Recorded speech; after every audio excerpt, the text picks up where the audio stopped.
So here I am in my car. Hopefully you can hear me, but yeah, driving, busy as usual. But look, let's talk about a little bit of that UFC 274. We got freaking Gaethje versus Oliveira. Crazy card, really bizarre card. I mean, from a betting perspective, some ways kind of easy, some ways, there's some landmines you gotta avoid, but that's every card, right? Let's just talk about it right now. The first thing we talk about, that Rose versus Carla Esparza fight. I mean, the fart. I should call it a fart. It was a dud, dude. I was like, literally, I think easily one of the worst fights I've ever seen in my life. And I mean, people are paying. That's a pay-per-view, guys. And the co-main event, especially after you had Chandler versus Tony Ferguson, the insanity that we all knew that was going to be, and then you have the great main event as Charles Oliveira versus Gaethje. We all knew that was going to be great. Pretty much ended up going exactly how, most of us called it, right? But you have that in between you sandwich. It's sandwiched right there between those great fights. Rose, dude. I mean, and that's crazy because I called Rose, and if you saw my last video, I explained why I wasn't really. I didn't really like the preemptive hedge with Carla, but I thought she'd have a chance. I was like, you know what, she has a chance. I was like, by decision. Some people say, they don't like that kind of betting a lot of props. So I'm like, sometimes it's really good. Like, look, I hate to beat the damn dead horse, but I'm beating a dead horse over here. Yeah. Okay. So, but yeah, let's just, Carla Esparza, what's her path to victory? It's going to be, now you might say she subbed her in the original fight that they had those many years ago, completely different fighters now. And I don't think she's going to be able to sub her. If she's going to win, it's going to be by decision. That's what she's going to do, right? Typically, Esparza is going to go out there, try to, implement a lot of the wrestling, stay active, and just kind of, get the nod from the judges. And it's crazy that the split decision. And it's funny because I was more mad at Rose's performance than anything. I mean, look, Carla Esparza, I think she should have gone for it. I mean, look, I think both girls, that was a crap performance on both. But I do believe Rose basically gifted that belt to Esparza, by just not wanting to fight. And her coaches too, we all said it, but man, even I was surprised with Trevor Whitman too. What the hell? Man, just not giving good advice. I mean, in between the rounds, I was hearing them, I was like, what are they going to tell her? I was like, they're going to get fired up. I was so surprised after that first round, just nothing, I thought, maybe they're just going to take it easy. But I'm like, all right, you have the filling out process. Let's put the pedal to the metal. What is this? You're defending the takedown. She's not really dominating you on the ground, really. Right? I mean, why are you that afraid of throwing a leg kick? I was like, not even a single leg kick? Oh, do you want to leg kick the wrestler? She's going to take you down. What?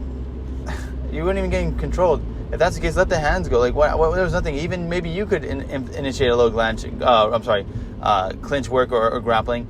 Anything, just literally anything. Mixing up. There's no mixing up whatsoever. It was complete shadow boxing, 100%.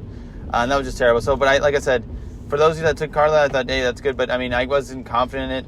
I just thought it was good to sprinkle on. I wish I would have taken my own advice. But if you saw, like I said, I did the math on there. I mean, if you already had Rose in a little parlay or just Mo's Benny line, whatever, it just wouldn't make sense. I mean, you're just kind of I could have. I mean, then at least we know what I mean.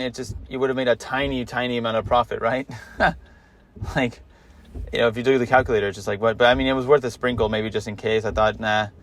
I mean, some are just not. I mean, I like I said, it's not as clear cut as when you had Bilal Muhammad versus Luque part 2. We all knew, okay, maybe Luca's gonna finish him, or Bilal Muhammad by decision. That was the play, and I was like, luckily you made profit on that because, it saved me. It was great hedging. I love that. I like that. But another thing too, a lot of fights, those chick fights going to the decision. I'm not. It's just having so much. The overs were just great for those, but you don't want to play too many overs because a lot of times if you have the 1.5, then great, absolutely, that's wonderful. But if not, there's a lot of just over 2.5. You think, damn, what if a finish happens? But the only one's really let's say what was it?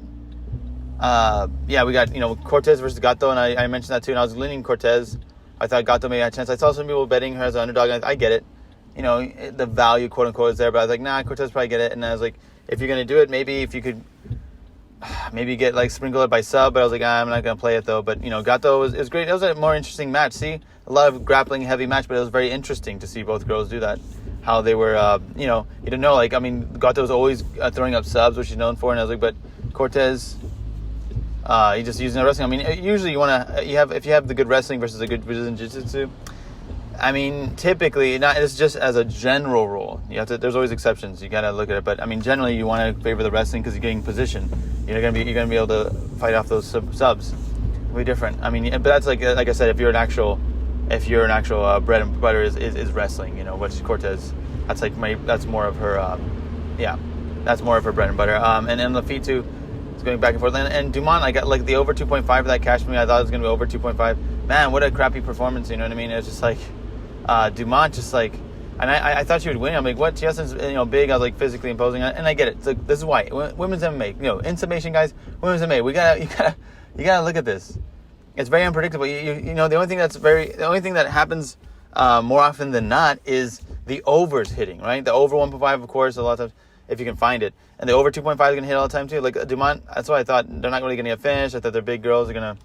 But man, Dumont just like really unimpressed me. Like not even a single low kick. She was just whiffing her shots up top, which I knew she would. But I was surprised she wasn't able to mix it in a little more. Like whiff the shots, go for a little takedown, something. And I got it. I was concerned with the size of her opponent because I mean, when you get a taller person like that, kind of physically imposing person, it's hard to kind of take them down. They can, especially if they're against the cage. They kind of like prop themselves up with their legs. But I was surprised she didn't at least initiate just to mix it up. She was just whiffing. I was like.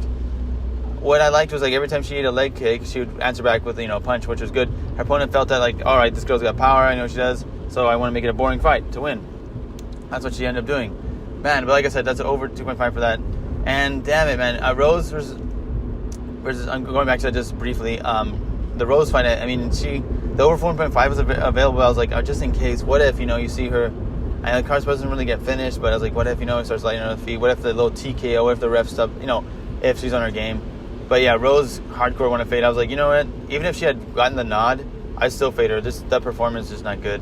I think it should have been a no contest. F it. Honestly, that should have been a no contest. I know a lot of people betting that bet. Ricardo Esparza were like, no, she did it. But I mean, I think both fighters what are you giving it? I mean, Rose didn't fight at all. Like she just was shadowboxing. And Ricardo Esparza, what'd she get? She got a couple maybe takedowns. Rose got a takedown at the end and. I don't know. This is a mess of fight. I'm not going to rewatch that fight and go through the details of it. No one wants to do that. You have to pay me to do that. But nah. Like I said, there's just certain things. Like I mean, look. And then why am I leaving this out here? Let's talk about the good stuff. Freaking Chandler, man. I mean, I knew it was going to happen. Chandler inside distance. And it was weird. You know what though? A lot of people played over 1.5, and I thought that would hit too. But I was like, nah. It's not, I don't think it's going to go all the way. I mean, people were like, oh, come on. Tony's never been finished. And I was weird. Like people were kind of arguing with me about that.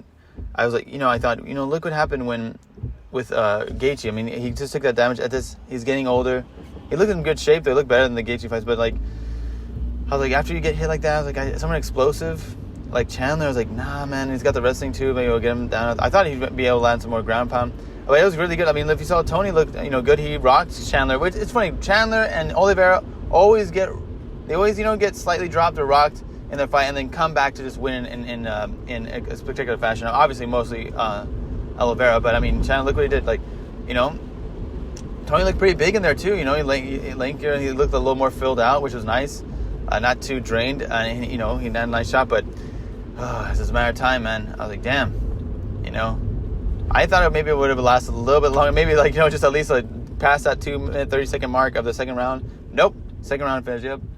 Like that was terrible. I mean, legally he's okay, and I feel like we all love Tony, but it's just for all the time it's undefeated, and especially if you're taking that much damage over time. And when he was winning, he was has had such great winning streak, but he's one of the most entertaining fighters. Period. And it's just that he always gets hit in his fights. Like I mean, he likes to have that chaos. He comes back with insanity. The Charles Oliveira fight. I mean, that's like exactly what he said, right? It was gonna happen. Like it's just like Oliveira is gonna get dropped, gonna get hurt. He comes back. I was like, and I said he can have success in the hands too because Gaethje, he gets a little wild too. He likes to get wild. He's okay taking a shot to give one of his own. And I was like, and Oliveira's got the power in the hands. His hands been looking good. And of course the submission game, man. Oh my god! And he got it out there. Damn. So props to anyone that sprinkled that. I mean, that was worth the sprinkle. I mean, some people I saw was on Gaethje, and I get it. But nah, I mean, most people were on Oliveira for a reason. It was just like, he's just dangerous everywhere. On the feet, you're like, okay, maybe Gaethje has an advantage because of leg kicks, but you start thinking about, like, nah. Like, Oliveira's dangerous on the feet, and he always has that Brazilian Jiu-Jitsu in the back pocket to pull out, just pull guard and get you. You know, it's craziness, man. I mean, I think a lot of things to take from this fight. This card, if you go back, even the Randy Brown fight was Chaos Williams. I mean, I had Randy Brown that too, and it kind of ended up going as I thought. You know, Chaos Williams has those nice. He has the power there, but I mean, I thought Randy Brown just overall be a little slicker, and he actually looked better than ever before in that fight as far as his striking, as far as his ability to be smooth in there. You know, I mean, but it hands a little down a little too much. You know, but really great head movement. And yeah, I mean, you know, there's certain fights where like, it goes well. It's funny because the fight doesn't go the distance. I had that for the Oliveira fight, and that course cashed. And but it's weird, you know. That's why there's certain that prop itself, people don't like it too much. But there's certain times where it's just like, come on, you know, it's gonna happen. Like Gaethje versus Oliveira. Like, I don't think these guys are gonna go to the decision. Come on, man. You know what I mean? Like, someone's gonna finish here. They both get hit. They both have, you know, they're both dangerous, and it's just like with the Chaos Williams with Randy Brown. But I didn't have the fight doesn't go distance for that because I thought. I mean, I was like, Chaos Williams. If you know, you never know how. I mean, you get these people that when they're kind of dangerous like that, you get a little back and forth. You know what I mean? A little bit. They respect each other. It's different though. Gaethje and Oliveira are always gonna bring it. They're not. That was, you know. See, that's why you have to kind of look at that shit. But in summation, I think you know what I want to do. I think there's like 2 leg parts. I have to make a rule, man. I gotta start listening to myself more because I see myself in the foot of women's MMA. You know what I mean? Like betting on it too much. Like, look, overs. Really look at the overs. Look for the little props. Like I think 2 leg parlays, single money line, you know, bet that you're really confident in, and a couple of props. I know some people like it, but there's some props that are really worth the sprinkle. Especially look at the implied odds. Go ahead, put it on the betting calculator. Just go and Google it, man. Look at that. Look at the odds. Like, okay, what is this minus whatever. Look at the odds, and then it will tell you implied odds. Like this happens X amount of time. You gotta ask yourself, you know what I mean? How often does Oliveira get a sub against Gaethje, right? You know what I mean? You have to ask certain things like that. How often does Esparza win against Rose by decision? You know, and you think it's like you don't think it's at least, you know, over 20% of the time. They you know what I mean? They fight 10 times, you know, 100 times in a simulator.